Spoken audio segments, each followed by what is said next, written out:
Vamos recapitular só os últimos versículos do texto anterior, do capítulo 20, para a gente pegar a continuação. Na verdade, então, nós já estamos aí hoje vamos para o terceiro capítulo. Capítulo 19 começa a terceira viagem missionária de Paulo, capítulo 20, e hoje nós vamos para o capítulo 21. Mas então, no capítulo 20, nós terminamos lá com Paulo chamando os presbíteros de Éfeso, né? Então, tendo dito isso, ajoelhou-se com todos eles e orou. Todos choraram muito e, abraçando, o beijavam. O que mais os entristeceu foi a declaração de que nunca mais veriam a sua face. Então, o acompanharam até o navio. Deixa eu usar já o início do capítulo 21, daí a gente vai ver no mapa e relembrando também o que tinha acontecido. Diz assim, depois de nos separarmos deles, os presbíteros de Éfeso, né? Embarcamos e navegamos diretamente para Cós. No dia seguinte fomos para Rhodes e dali até Pátara. Então vamos relembrar. Paulo vinha de barco. Lembram que Paulo tinha recolhido as ofertas nas igrejas da Macedônia e Acaia, né? Os cristãos de Jerusalém estão um período de grande fome.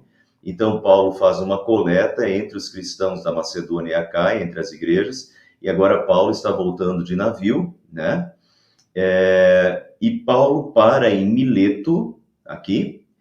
E de Mileto, para não perder tempo, porque ele quer chegar em Jerusalém para o Pentecostes, ele sai aqui de Filipos na Páscoa, logo depois da Páscoa. Então ele tem 50 dias para chegar até Jerusalém.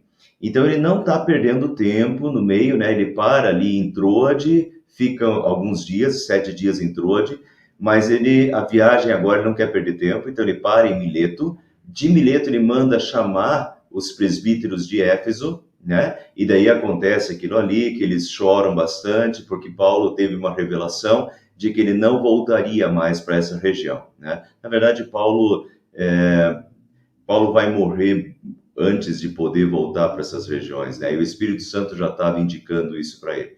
Então, Paulo fala isso para eles e eles choram bastante porque não mais veriam Paulo. Então, Paulo agora, depois de nos separarmos deles, os presbíteros de Éfeso, embarcamos e navegamos direto para Cós. Cós é essa ilha aqui. Depois para Rhodes, outra ilha. E depois para Pátara. E Pátara, daí já é enquanto aqui eram barcos mais de viagens em torno de um dia, em Pátara ele vai pegar um barco maior, né? Porque agora vai para mar aberto, vão ser 644 quilômetros até Jerusalém.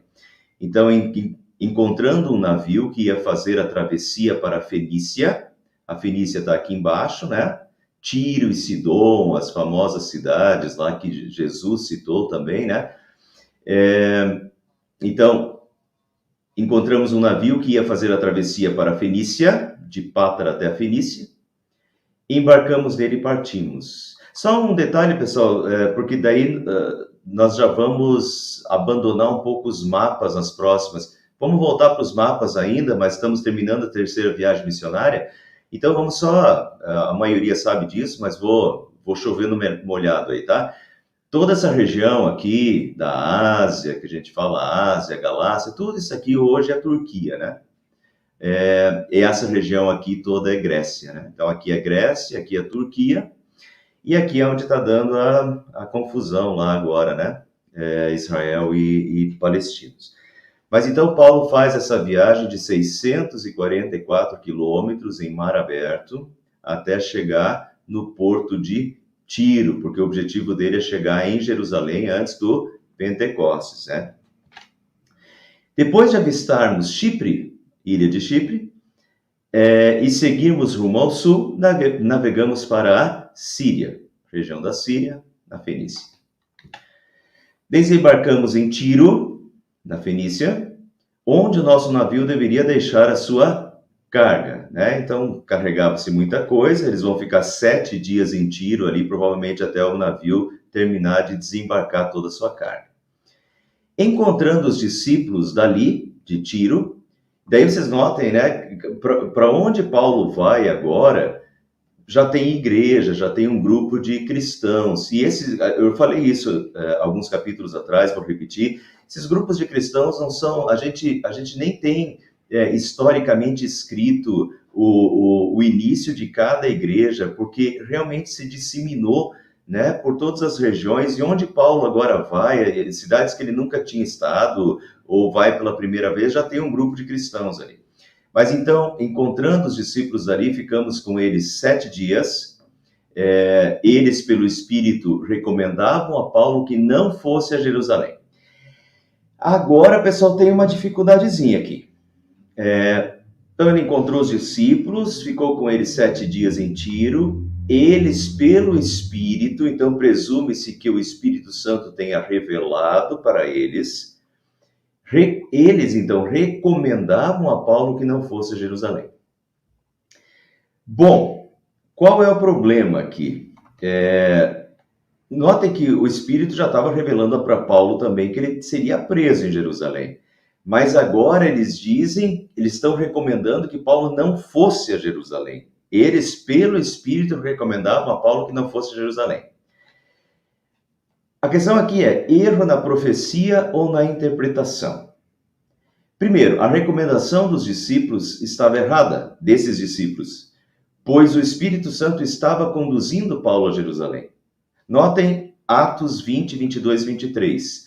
Agora, compelido pelo Espírito, estou indo para Jerusalém. Compelido pelo Espírito. Portanto, o Espírito Santo está guiando Paulo para Jerusalém.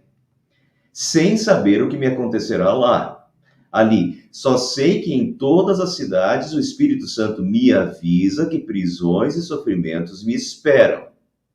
Então, vejam, é o Espírito Santo que está guiando Paulo para Jerusalém. O Espírito Santo até está revelando para ele de cidade em cidade que ele vai passar por prisões, que prisões e sofrimentos o esperam.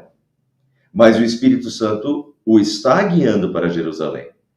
Então, essa questão de agora esses discípulos dizerem que recomendarem a Paulo que não fosse a Jerusalém, aí está um problema.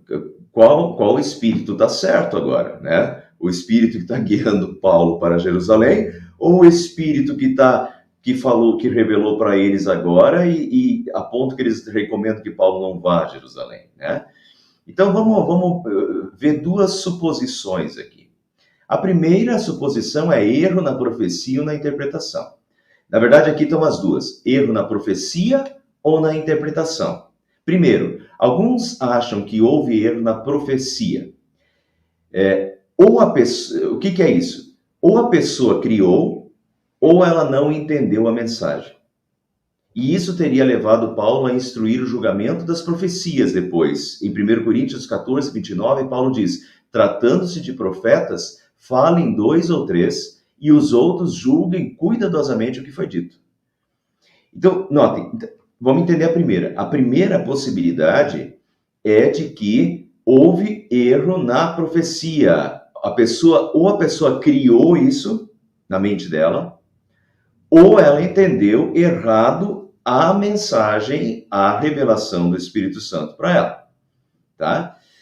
E isso, então, Paulo, talvez baseado nisso em outras experiências que ele pode ter tido, Paulo agora coloca, depois, né, quando Paulo escreve para Coríntios, Paulo coloca essa regra, tratando-se de profetas, falem 2 ou 3, e os outros julguem cuidadosamente o que foi dito. Paulo coloca a regra de julgar as profecias. Então, notem que nem sempre as profecias estão certas. Nem sempre as pessoas que falam que são profetas ou que falam que tiveram revelações, nem sempre as de fato tiveram revelações, ou até que ponto o que elas estão reproduzindo das revelações é verdadeiro. Compreende? É uma questão complicada e Paulo diz que deve ser julgado, as profecias devem ser julgadas, tá? Segunda questão, outros acham que houve erro na interpretação da profecia. Eu acho, nesse caso aqui, eu acho que foi isso que aconteceu. O que seria isso? Eles receberam a revelação de que Paulo seria preso, mas a interpretaram erradamente, achando que significava que ele não devia ir a Jerusalém. Eu acho que foi isso que aconteceu aqui, porque Paulo, viu que vocês notaram, né? Paulo já vem tendo revelações, o Espírito Santo já vem revelando para Paulo que ele vai para Jerusalém, mas que ele vai passar por prisões, né? Por prisões, o que mais que ele fala? Em todas as cidades, o Espírito Santo me avisa que prisões e sofrimentos. Então, o Espírito Santo já vem avisando que ele vai passar por prisões e sofrimentos, né? E isso o espera. Então, o que eu acho que eles devem ter tido, de fato, uma revelação, o Espírito Santo deve ter revelado para eles que a mesma coisa, que prisões e sofrimentos esperavam Paulo, mas eles interpretaram isso de forma errada e disseram para Paulo que ele não deveria ir, quando o Espírito Santo está guiando Paulo para Jerusalém. Pessoal, o que fica para nós isso aqui? As duas possibilidades precisam servir de análise também para o julgamento das profecias em nossos dias, tá? Porque as duas coisas são possíveis. E nós já tivemos experiências com isso, né? Eu acho que eu já contei para vocês de um grupo de estudo bíblico lá em Fortaleza, que uma amiga da Silvia era solteira há muito tempo, era solteirona, e as vovozinhas da Igreja Batista queriam muito que ela casasse, e daí, de repente, num grupo de estudo bíblico, ela já estava namorando há muito tempo com um rapaz, só que ela não contava para a mãe, porque ela não queria contar, e daí até que uma vovozinha no meio do estudo bíblico disse que teve uma revelação que o varão dela estava chegando. Bom, o varão dela não estava chegando, porque já estava namorando há um bom tempo. Então, na verdade, provavelmente foi a vontade da vovozinha de arranjar casamento para, né, para amiga da Silvia lá. Mas não foi uma revelação, né? Tanto que não chegou, né? Se não era aquele, não veio outro, né? Enfim, aquilo ali foi fruto de imaginação. Então, ela não teve má intenção. Mas aquilo não era uma profecia dada pelo Espírito Santo, mas ela falou e todas as vovozinhas ficaram super contentes que o Espírito Santo tinha revelado que o varão dela estava chegando. Entendeu? Então, às vezes, a pessoa pode ter entendido mal, ou até ter criado a questão. Outra questão pode ser até que o Espírito Santo esteja revelando alguma coisa, mas quem diz que a interpretação que a pessoa está fazendo disso é correta? De qualquer forma, pessoal, fica para nós esse exemplo aí de julgar, tá? De julgar as profecias. E só um outro detalhe. No meio disso tudo aí. Porque para nós, para as nossas igrejas aí mais tradicionais, a gente não valoriza ou não supervaloriza isso e não estimula muito isso, né? As igrejas pentecostais estimulam mais. Então, por mais que para nós isso não seja comum, nós estamos no meio de um círculo religioso em que isso é muito comum. Por exemplo, há umas 2 semanas atrás eu encontrei com um casal e o casal, os dois disseram que tinham o dom da profecia. O nosso dom é profecia. Pergunte-se, na verdade é o seguinte, me deu a impressão, eu não quis perguntar porque era o meu primeiro contato com eles, eu não quis ficar interrogando eles, mas me deu a impressão que quando eles falaram profecia, é o dom de falar da palavra de Deus. Isso é possível e é bíblico. Quando a gente fala de profetas bíblicos, os profetas bíblicos pregavam a palavra de Deus, tá? Então, às vezes a gente encara os profetas como videntes ou que predisseram o futuro. Também tem isso também acontecia. Deus também revelou o futuro para os profetas. Mas, em geral, os profetas são a voz de Deus para o povo, ou seja, a função deles é pregar a palavra de Deus ao povo. E nesse sentido, muitos usam profetas como aqueles que pregam a palavra ao povo, tá? Então, quando alguém falar para você, eu tenho o dom da profecia, pergunte para ele, o que é isso? Você prevê coisas, Deus te revela o futuro, ou você tem o dom da palavra, de falar da palavra de Deus? só para você saber do que se trata, porque pode ser uma coisa ou pode ser outra, tá? Então fica a dica aí. Mas quando terminou o nosso tempo ali, partimos ali em Tiro, né? Partimos e continuamos nossa viagem. Todos os discípulos com suas mulheres e filhos nos acompanharam até fora da cidade e ali na praia nos ajoelhamos e oramos. Depois nos despedimos, de nos despedirmos, embarcamos e eles voltaram para casa. Demos prosseguimento à nossa viagem, partindo de Tiro, então Tiro daqui, e aportamos em Ptolemaida. Ptolemaida é o próximo porto aqui, cerca de 50 quilômetros. Paulo, de novo, faz isso de barco, onde saudamos os irmãos e passamos um dia com eles. Só um detalhe, pessoal, notem aqui que ele continua fazendo a viagem de barco. Por mais que seja 50 quilômetros de Tiro até Ptolemaida, e depois mais 65 quilômetros até Cesareia. São trajetos curtos. Geralmente, Paulo fazia isso a pé. Eu, novamente, vou repetir o que eu já falei na semana passada, eu acho que eles não fizeram esses trajetos a pé porque eles estavam trazendo as ofertas da Macedônia e da Caia. Normalmente, Paulo circulava a pé, de uma cidade a outra.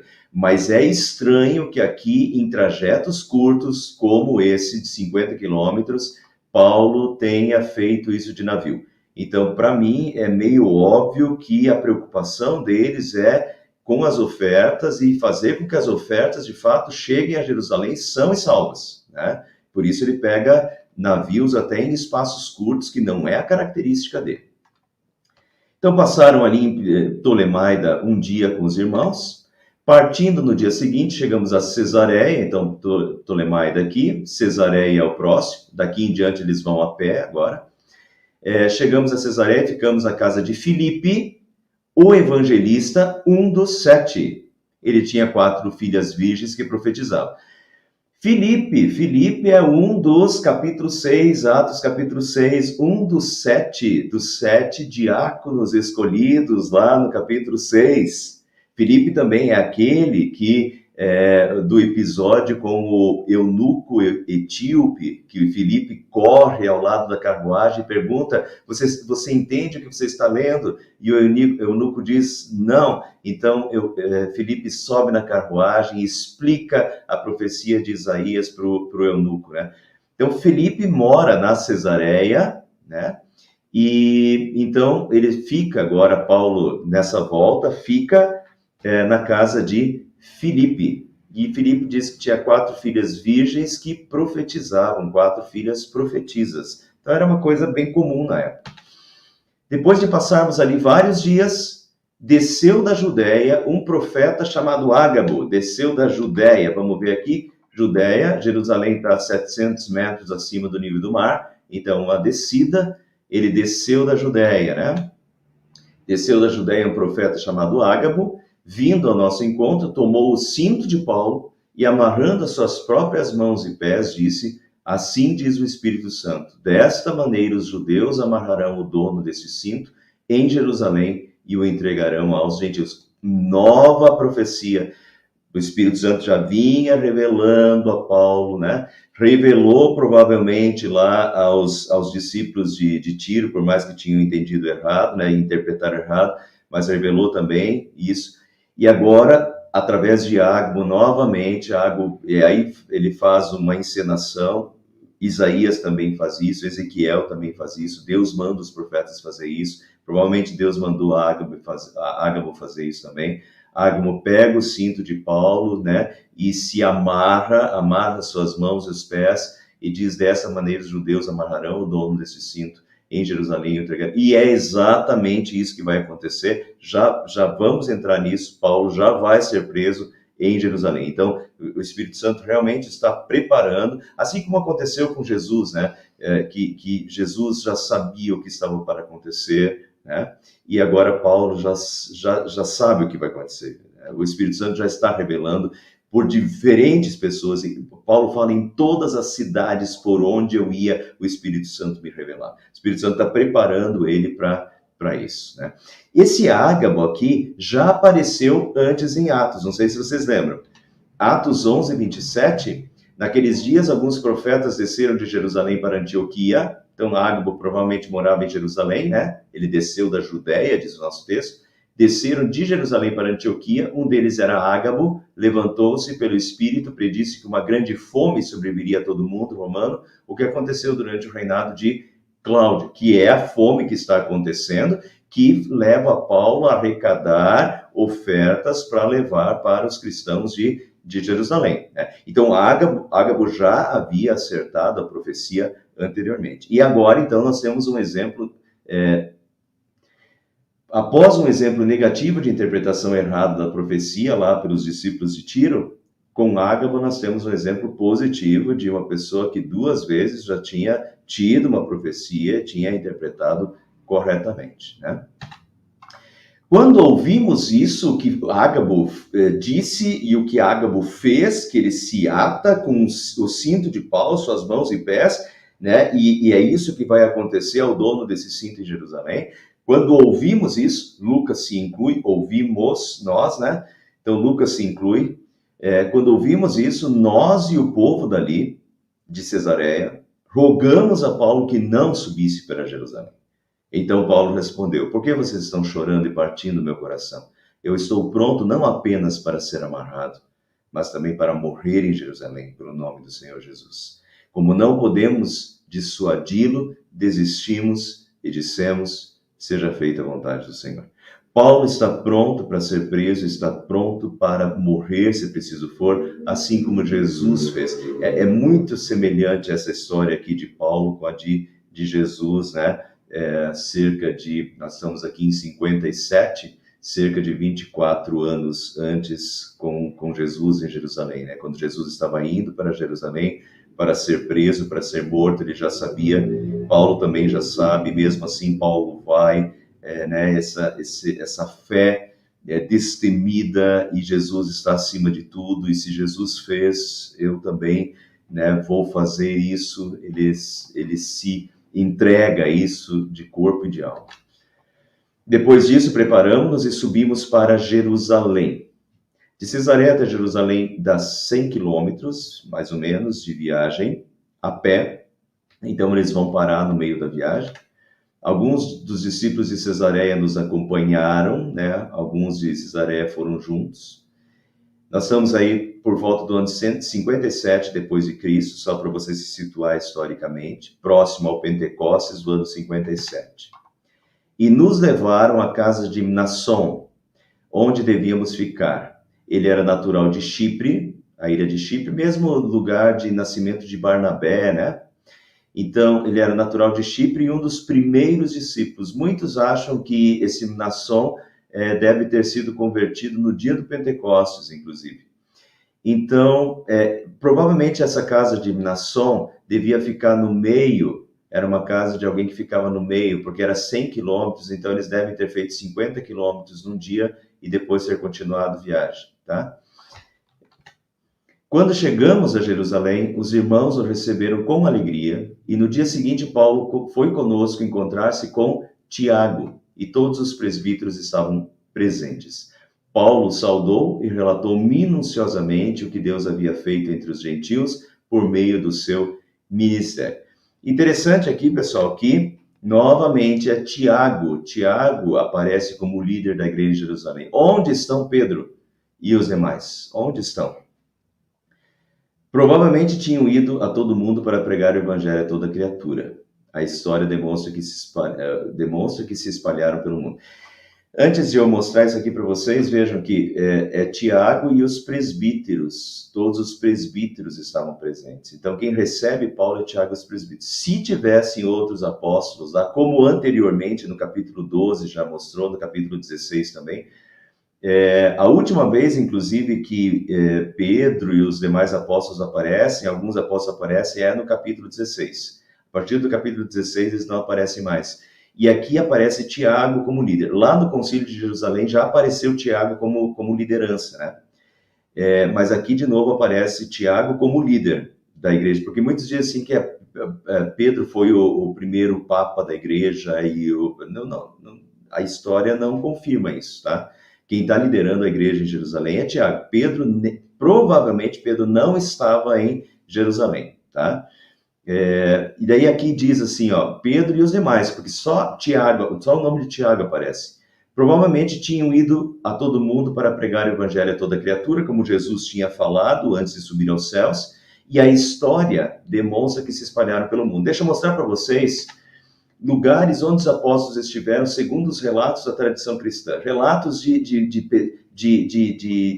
cidades que dizem que os apóstolos estiveram lá. Muitas dessas cidades, como na Índia, por exemplo, tem uma cidade aqui, inclusive com o nome do discípulo, né? Ele construiu uma igreja com suas próprias mãos aqui. Esse daqui é o que estava na Índia, o que negou Jesus lá, que duvidou lá da... Tomé. Aqui tem a igreja de São Tomé, na Índia. Uma igreja que, segundo a tradição, ele teria construído com as próprias mãos. Tanto que o brasão de Tomé é um esquadro de carpinteiro, né? Então, assim vai. As tradições cristãs falam de onde os apóstolos estiveram. Então, vocês vejam aqui como, literalmente, isso são os diferentes apóstolos, os lugares em que os diferentes apóstolos estiveram. Então, vocês podem notar aqui pelo mapa que, de fato, eles se espalharam pelo mundo. Então, isso combina perfeitamente quando a gente olha lá e vê Paulo em Jerusalém sendo atendido apenas por Tiago. Tiago foi o que ficou, mas os outros todos, de fato, não estavam lá porque eles já estavam espalhados por todo o mundo, pregando o evangelho a toda criatura, né? Ouvindo isso, eles louvaram a Deus e disseram a Paulo, ouvindo isso, o relato de Paulo, né, sobre as viagens missionárias, eles louvaram a Deus e disseram a Paulo: veja, irmão, quantos milhares de judeus creram, e todos eles são zelosos da lei. Eles foram informados de que você ensina todos os judeus que vivem entre os gentios a se afastarem de Moisés, dizendo-lhes que não circuncidem seus filhos, nem vivam de acordo com os nossos costumes. Que faremos? Certamente eles saberão que você chegou. Então aqui os discípulos se mostram preocupados com os boatos que estão rolando em Jerusalém sobre Paulo, né? Boatos de que você ensina que os judeus vivem entre os gentios, que você ensina a se afastar de Moisés, por exemplo, da lei de Moisés. Não é verdade, mas é o boato que tá rolando lá em Jerusalém. Dizendo que não circuncidem os seus filhos, também não é verdade, mas é o boato. Que não vivam de acordo com os nossos costumes, também não é verdade, é boato. Então, o que faremos? Eles saberão que você chegou. Então, eles dão agora, para tentar mostrar que esses boatos não são verdadeiros, Tiago e os presbíteros aconselham Paulo a pagar o voto de nazireado de alguns homens. Mas antes disso, então, Paulo não pregava contra a circuncisão. Ele era contra a obrigação da circuncisão para os que não eram judeus. Paulo não era contra os costumes judeus, ele era contra que os gentios fossem obrigados a viver como judeus, seguindo as tradições judaicas, né? Então isso precisa ficar claro, tudo isso era boato, não é que Paulo incentivava isso. Vejam o que Paulo fala em 1 Coríntios 9, 19 a 22. O que ele está disposto a fazer? Porque, embora eu seja livre de todos, fiz-me escravo de todos, para ganhar o maior número possível de pessoas. Tornei-me judeu para os judeus, a fim de ganhar os judeus. Então, Paulo não ia bater, dizer não circuncidem os seus filhos junto com os judeus. Paulo entendia os judeus, que isso era importante para eles, e Paulo não ia falar não circuncidem os seus filhos. Paulo não ia dizer deixe os seus costumes. Compreende? Tornei-me judeu para os judeus. Então era mentira, era boato que estava rolando em Jerusalém, né? Era fake news, a fim de ganhar os judeus. Para os que estão debaixo da lei, tornei-me como se estivesse sujeito à lei, embora eu mesmo não esteja debaixo da lei. Então veja que ele não faria isso, né? Com os judeus, né, ele agia como judeu, para ganhar os judeus. Para os que estão sem lei, tornei-me como sem lei, embora não estivesse livre da lei de Deus, sim, sob a lei de Cristo, a fim de ganhar os que não têm lei, Para com os fracos tornei-me fraco, para ganhar os fracos, tornei-me tudo para com todos, para de alguma forma salvar alguns. Então, Paulo está disposto a fazer o que for necessário fazer para ganhar as pessoas para Cristo. Então, é boato, é fake news, né, que está rolando em Jerusalém. Por isso, como ele diz aqui, eu tornei-me tudo para com todos, para de alguma forma salvar alguns. Quando Paulo ouve o que a preocupação de Tiago e dos presbíteros de Jerusalém, e Paulo acolhe o que eles vão sugerir para ele, tá? Paulo acolhe prontamente. Veja o que eles sugerem. Portanto, faça o que lhe dizemos. Estão conosco 4 homens que fizeram um voto. Participe com esses homens dos rituais de purificação e pague as despesas deles para que rapem a cabeça. Assim todos saberão que não é verdade o que falam de você, mas que você continua vivendo em obediência à lei. Então, o que eles falam é, Paulo, dê uma amostra pública para os judeus de que as notícias que têm espalhado sobre você são falsas, né? Vai lá e pague o ritual de purificação desses homens. O que estava acontecendo ali, desses 4 homens, os homens fizeram o voto do nazireado. Já expliquei esse voto, né, algumas semanas atrás, que incluía a abstenção de bebidas e não cortar o cabelo durante um tempo, no mínimo 40 dias, né? E depois desses 40 dias em que não se abstinha de bebidas, não cortava o cabelo, eles tinham que rapar a cabeça. Então, era isso. E Paulo tinha um pagamento a ser feito, e a recomendação é que Paulo pague, porque uma pessoa que pagava o voto no nazireado era visto pelos judeus como uma pessoa muito religiosa na época, né? Então, eles recomendam que Paulo vá lá, que Paulo vá junto com os 4, que Paulo pague o voto nazireado pelos 4. E também Paulo precisava passar pela purificação, por ter vindo de terras dos gentios, para poder entrar no templo. Então, como ele veio de outras terras dos gentios, que não eram judeus, todo judeu que vinha de terras estrangeiras, terras gentias, ele tinha que passar por uma purificação para entrar no templo. Então, Paulo vai para o templo, vai pagar, né, o voto do nazireado desses 4 homens, vai se purificar, ou seja, ele vai passar por todos os rituais judaicos e assim dar uma demonstração pública de que tudo que se fala dele é boato e é fake news.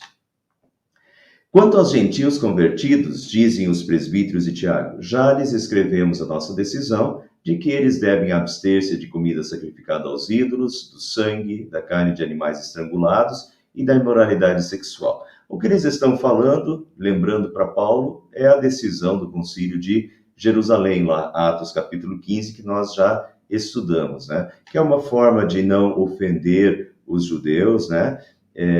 Então foi essa a decisão de Jerusalém, e eles lembram isso para Paulo. Eles estão felizes com o trabalho de Paulo entre os gentios e só lembram de Paulo das decisões do concílio de Jerusalém. No dia seguinte, Paulo tomou aqueles homens, os 4 homens do voto nazireado, e purificou-se com eles. Depois foi ao templo para declarar o prazo do cumprimento dos dias da purificação e da oferta que seria feita individualmente em favor deles. Ou seja, ele está seguindo todas as regras judaicas ali, o prazo, os dias de purificação, né, a oferta que seria feita individualmente. Então, Paulo está seguindo todas as leis judaicas para mostrar que, né, era boato que falavam dele. Quando já estavam para terminar os 7 dias da purificação, alguns judeus da província da Ásia, lembram qual é a capital da Ásia? Éfeso. Então, provavelmente esse pessoal era de Éfeso. Já vou mostrar para vocês por quê no próximo versículo. Alguns judeus da província da Ásia, vendo Paulo no templo, agitaram toda a multidão e o agarraram, gritando, israelitas, ajudem-nos. Então, notem, esses judeus vieram da Ásia, provavelmente de Éfeso. O que eles viram de tão errado acontecendo ali? Bom, eles viram Paulo, mas além de ver Paulo, e eles já não gostavam de Paulo por causa de Éfeso, né? Do que Paulo tinha feito em Éfeso, e Paulo já tinha sido expulso da sinagoga, tinha deixado a sinagoga de Éfeso, né? Mas eles viram Paulo ali, mas eles viram outra pessoa ali também. Quem? Este homem que ensina a todos em toda parte contra o nosso povo, contra a nossa lei e contra este lugar, não é verdade. Olha, esses daí são um dos espalhadores de fake news, né? Mas eles falam que este homem, Paulo, ensina a todos em toda parte contra o nosso povo, contra a nossa lei e contra este lugar. Além disso, ele faz entrar gregos no templo e profanou este lugar, este santo lugar. E essa é a principal acusação. Em que está baseada essa acusação desses caras de Éfeso? Anteriormente, eles haviam visto o Efésio, olha lá, ó, Trófimo era de Éfeso. Então, esse pessoal lá de Éfeso chegou ali e viu Paulo junto com Trófimo, que era de Éfeso, na cidade com Paulo. Então, eles viram Trófimo na cidade com Paulo e julgaram que Paulo o tinha introduzido no templo. Tá? Não tinha nada a ver, Paulo não tinha feito isso, né? Outra fake news, né? uma atrás da outra, né? Mas inventaram que Paulo tinha introduzido o Trófimo, o Efésio, o Trófimo lá, que é um gentil, né? Não é um judeu, tinha introduzido esse cara no templo. Vamos entender essa questão aqui, ó. Olha aqui, ó. Aqui está o pátio dos gentios. Aqui, os gentios, os que não eram judeus, podiam chegar, tá? Toda essa região aqui, eles podiam andar. Mas aqui, a partir da Porta Formosa, né, dessa porta para dentro, só os judeus, né, ou os convertidos ao judaísmo, os prosélitos, poderiam entrar. Então, um gentio não podia entrar nessa parte que era considerada as partes mais sagradas e santas do templo. Então, os gentios podiam ficar no pátio dos gentios, mas não entrar a partir dessa porta. E o que esse pessoal de Éfeso falou, porque eles viram o Trófimo junto com Paulo na cidade de Jerusalém, eles deduziram que Paulo tinha inserido Trófimo dentro dessa parte do pátio dos judeus ali, do templo, né? Que o tinha introduzido no templo. E isso era pena de morte aos gentios que entrassem na parte santa do templo, porque seria uma profanação do templo, permitir que a impureza, um gentio, né, alguém que não era consagrado a Deus, entrasse no lugar santo. Vejam que é isso que eles falam aqui, ó. Deixa eu ver aqui. Ó, ele fez entrar gregos no templo e profanou este lugar, uma profanação desse lugar, inserir um gentio, né, uma pessoa que não é consagrada a Deus, não é do povo de Deus no lugar, é profanar o lugar santo. E essa é a acusação. E quando ele... É fake news pura, pessoal. Mas quando esse pessoal de Éfeso fala isso, que Paulo tinha inserido um gentio na área do templo, daí eles incitaram o judaísmo de todo o pessoal. Toda a cidade ficou alvoroçada e juntou-se uma multidão, agarrando Paulo, arrastaram-no para fora do templo e imediatamente as portas foram fechadas. Tentando eles matá-lo, chegaram notícias ao comandante das tropas romanas de que toda a cidade de Jerusalém estava em tumulto. Ele reuniu imediatamente alguns oficiais e soldados e com eles correu para o meio da multidão. Quando viram o comandante e seus soldados, pararam de espancar Paulo. Então vejam, não é muito diferente do que acontece hoje, né? Por causa de fake news, tem gente que apanha doidado aí, né? Não fez nada, mas por causa de boato, por causa da língua, né? Do mau uso da língua, por causa de uma fofoca, tem gente que sofre horrores por fofoca e por fake news, né? Mas foi isso que aconteceu. E Paulo foi espancado à toa ali. Paulo não tinha feito, Paulo não tinha introduzido o Trófimo dentro do templo, mas gratuitamente fizeram isso com ele. A cidade fica agitada, é óbvio, né? Não sabe o que está acontecendo, acham que isso aconteceu, mas não aconteceu. Juntaram-se, arrastaram para fora do templo e imediatamente as portas foram fechadas. E tentaram matá-los. Mas daí o comandante das tropas, ele tinha 1000 soldados à sua disposição. Tinha o comandante da tropa e depois tinha os centuriões. Os centuriões comandavam pelotões de 100 soldados. O comandante comandava uma legião de 1.000 soldados, né? Então, esse comandante das tropas chegou a notícia para ele de que a cidade de Jerusalém estava em tumulto. Ele reuniu imediatamente alguns oficiais, soldados, e correu para o meio da multidão para, né, socorrer, ver o que estava acontecendo e socorrer Paulo. Quando viram o comandante e seus soldados, pararam de espancar Paulo. O comandante, então, chegou, prendeu Paulo, e ordenou que ele fosse amarrado com 2 correntes.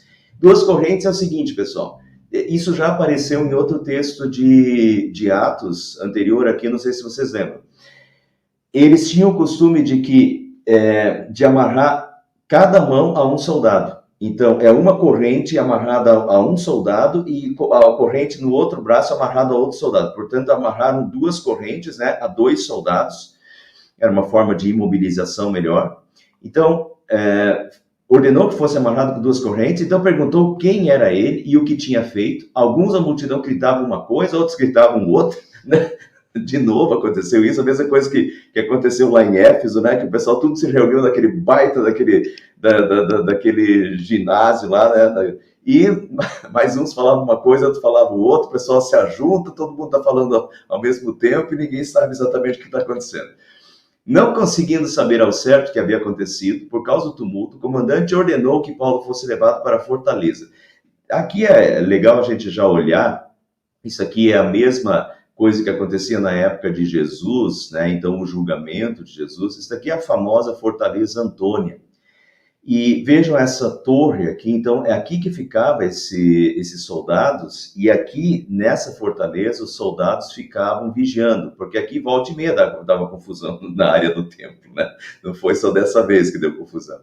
Então os soldados ficavam olhando, tinha uma visão privilegiada de toda a cidade, mas principalmente do templo, a Fortaleza Antônia fica ao lado, e também aqui tem eles da Fortaleza Antônia, eles tinham acesso diretamente ao pátio. Isso permitiu que o pelotão fosse rápido e chegasse a tempo do pessoal não matar Paulo, né?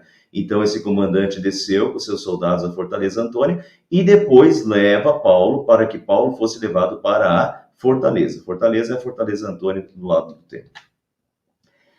Quando chegou às escadas, a violência do povo era tão grande que ele precisou ser carregado pelos soldados. A multidão que o seguia continuava gritando, acaba com ele. Pessoal, a mesma coisa que Jesus, né? Crucifica e agora acaba com ele.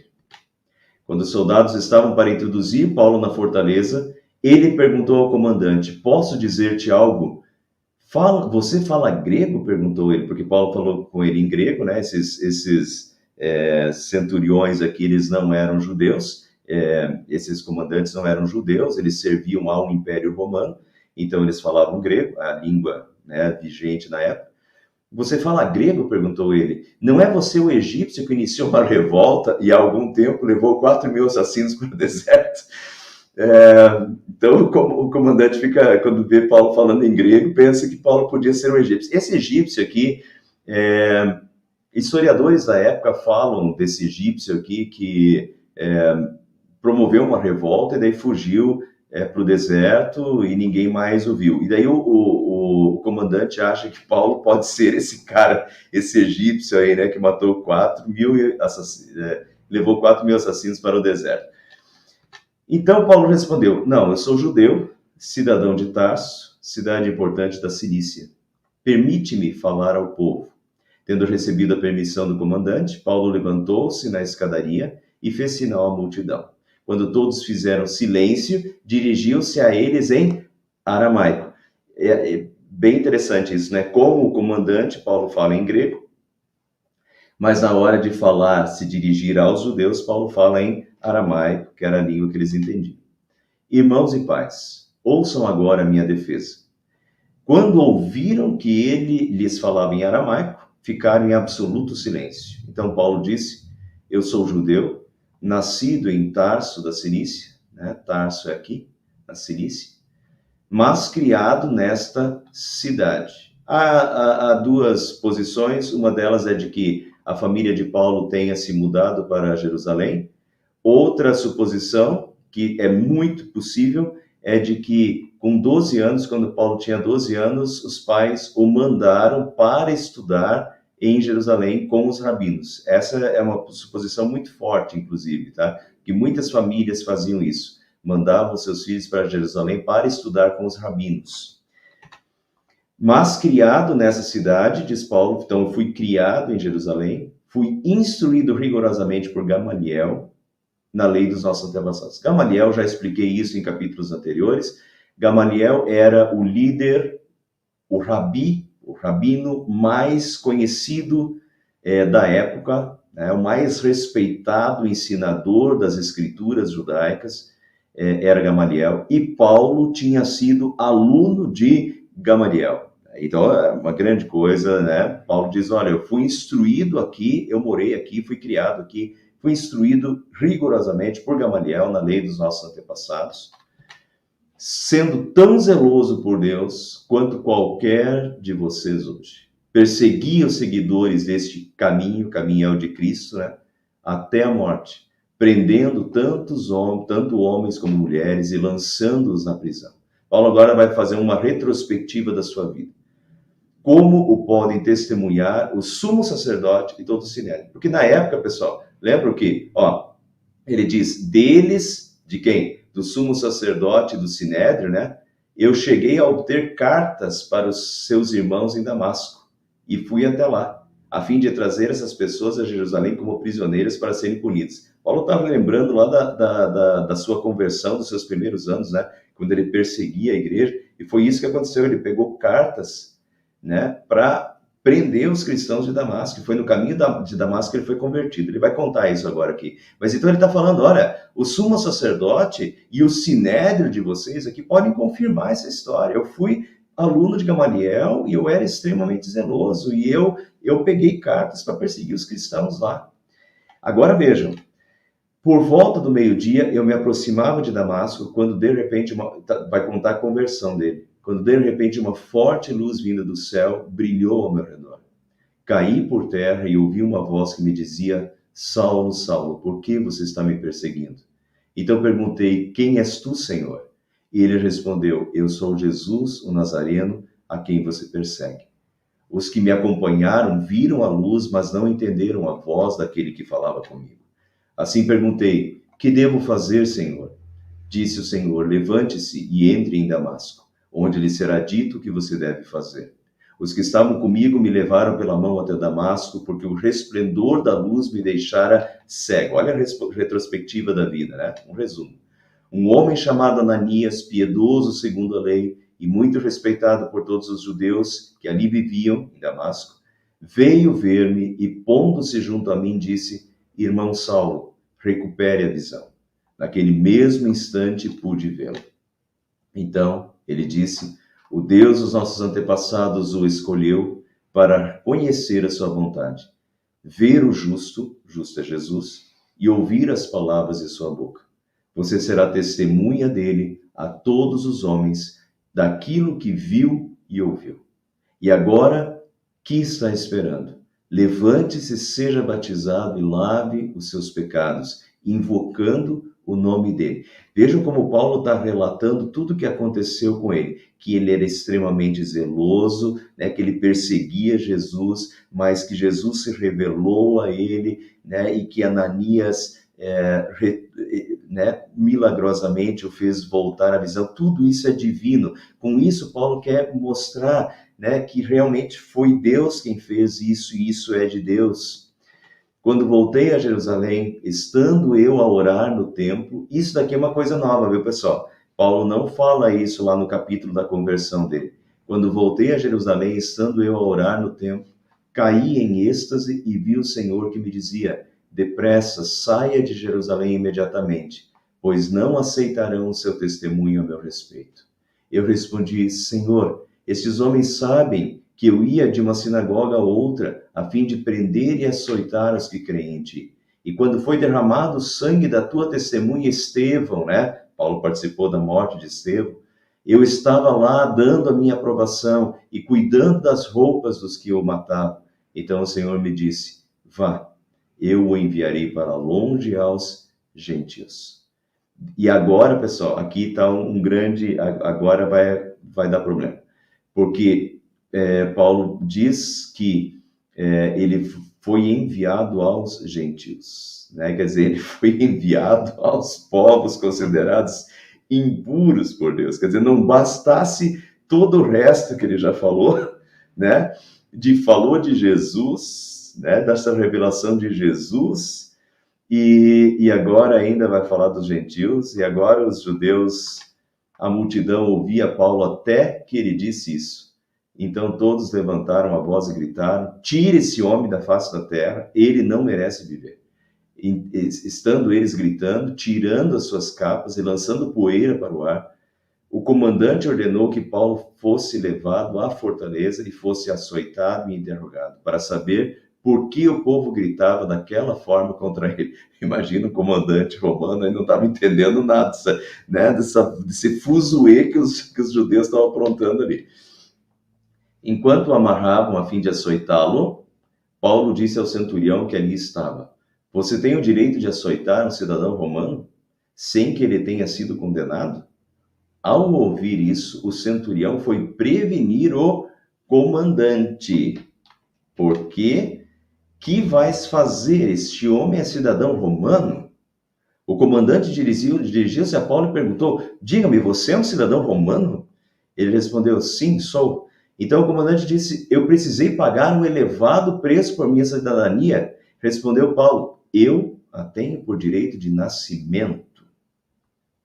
Os que iam interrogá-lo retiraram-se imediatamente. O próprio comandante ficou alarmado ao saber que havia prendido um cidadão romano. E aqui, né, Paulo é salvo pela cidadania romana. Claro que tudo isso, o pessoal já estava na vontade de Deus quando Deus escolheu Paulo, tá? Isso não tem a menor dúvida. Assim como na Reforma, domingo agora vai ser o domingo da Reforma, assim como Deus preservou vivos os reformadores, porque muitos antes deles já tinham morrido, assim como Deus preservou vivos através de providenciando políticos da época que até esconderam os reformadores e os protegeram, né, com armas inclusive, mas se não fosse isso, eles não teriam ficado vivos para continuar a reforma. Então, isso aqui é ato divino, né? A cidadania romana, o pessoal fica, o comandante aqui, ele fica pasmo, porque ele diz: eu precisei pagar um elevado preço por minha cidadania. A cidadania romana valia muito dinheiro. A maioria da população não podia pagar pela cidadania romana. Quem queria tinha que pagar, e tinha que pagar muito. Mas Paulo diz: eu a tenho por direito de nascimento. Quer dizer, o pai de Paulo já tinha cidadania romana. E isso era nobreza. A gente não sabe exatamente qual era a função do apóstolo Paulo, mas do pai do apóstolo Paulo, mas se deduz que em Tarso, a cidade natal de Paulo, que o pai de Paulo devia ter algum cargo público ligado ao Império Romano, porque ele tinha cidadania romana e Paulo já nasceu com cidadania romana, né? Então, berço nobre, e um cidadão romano não podia ser chicoteado, não podia passar por isso sem um julgamento, né? Um julgamento bem formulado, né? Então aqui o pessoal dá para trás, vejam a reação aqui, os que iam interrogá-lo retiraram-se imediatamente e todo mundo deu para trás. O centurião já foi avisar, o comandante ficou assustado e os que iam interrogar ficaram assustados porque Paulo tem cidadania romana, né? E agora o negócio muda. Muda em termos, ele pelo menos vai ter direito a julgamento, né? E não vai morrer na mão dos judeus. E até antes o texto falava que ele ia ser entregue na mão dos gentios. Na verdade, não foram os judeus que pegaram ele. Quem pegaram eles foram os gentios, os soldados do Império Romano. Mas então agora acontece, e nós vamos terminar por aqui hoje, agora acontece tudo que foi, que o Espírito Santo vinha avisando Paulo, né? De cidade em cidade, o Espírito Santo vinha avisando que prisões e sofrimentos o aguardavam. E é aqui que as coisas desembocam, né? Nesse momento aqui em Jerusalém, em que Paulo é espancado, tentam matar Paulo, mas então o exército romano chega a tempo e Paulo fica agora na mão dos gentios. E agora Paulo vai ficar preso por um bom tempo. Bom tempo. Até o final do livro de Atos, Paulo está preso ainda. E, na verdade, daí, já vou adiantar isso para vocês, né? Continuem assistindo, mas não se sabe exatamente. Atos termina com Paulo preso, e não se sabe. Alguns dizem que Paulo saiu e que Paulo fez uma outra viagem até a Espanha e tal, mas é suposição, não, provas evidentes não tem. Não se sabe até se Paulo não morreu em Roma, né, ainda preso, mas é tudo desencadeamento disso aqui. Agora, de agora em diante, Paulo vai ficar preso até o final de Romanos. Muita coisa vai acontecer, tá? Continue assistindo. Mas então, aqui termina. Nós fizemos 2 capítulos hoje, porque é mais história, não precisava explicar muito, fiz 2 capítulos. Continuem acompanhando, tem muita coisa pela frente, mas notem, a terceira viagem missionária ela não termina. De certa forma, ela termina porque Paulo quer chegar até Jerusalém para entregar as ofertas que ele arrecadou nas igrejas da Macedônia e da Caia, mas o objetivo de Paulo sempre depois era voltar para Antioquia, que era o lugar de envio dos missionários. Nas outras 2 viagens, Paulo fez isso. Dessa vez, Paulo não conseguiu fazer isso. Em Jerusalém, ele já foi preso e agora ele vai ficar preso na prisão de Cesareia por um tempo. Depois ele vai ser levado de barco para Roma, vai ficar mais 2 anos preso em Roma, né?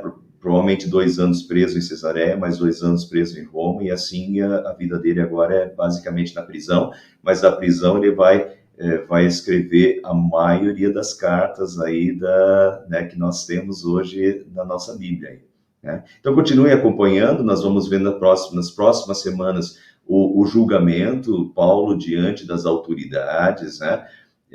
Dos governantes, ali é muito interessante os diálogos, é muito interessante a continuação da história também, tá? Mas isso a gente vê nas próximas aí.